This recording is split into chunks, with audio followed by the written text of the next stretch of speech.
Welcome to Revelation Unraveled. I'm your host, William Tapley, also known as the third eagle of the Apocalypse and the co-prophet of the end times. This week, we will see Bible prophecy fulfilled before our very eyes. When the last king of the South, that is Barack Obama, pays a visit to the last king of the North, and that is the premier of Russia, Dmitry Medvedev. As you know from Daniel chapter number 11, the last king of the South will provoke the last king of the North, and the last king of the North will attack the last king of the South. In verse number 40, Daniel writes, "And at the time of the end," now that refers to the time we are living in now, "shall the king of the South push against him." Now this word push means provoke. "And the king of the North shall come against him like a whirlwind." That means the Russian attack against the United States will be by air power, and with chariots, and with horsemen, and with many ships. "And he shall enter into the countries, and shall overflow and pass through." Now the countries in this passage refer to two countries especially, and that is Great Britain and the United States.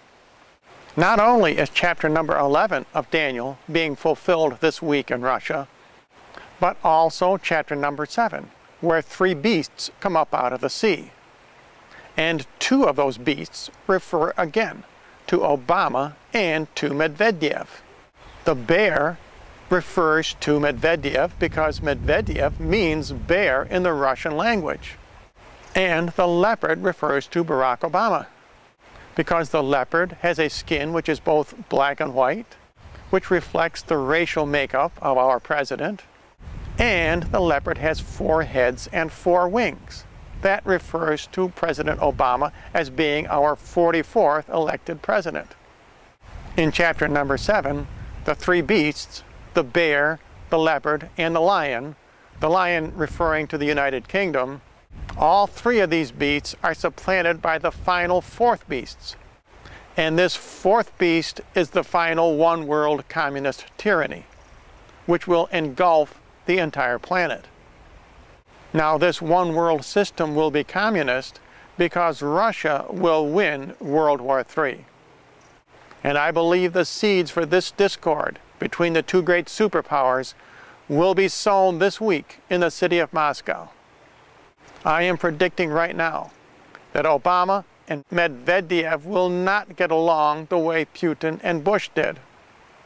We need to understand that this last struggle between the king of the North and the king of the South, although it will result in Russia defeating the United States, only the power of these two superpowers will be taken away from them, and both nations will survive and ultimately be taken over by the Antichrist. So my advice this week is to read Daniel chapter number 7 and Daniel chapter number 11, because the events which the great Old Testament prophet Daniel describes are being fulfilled before our very eyes this week in Moscow.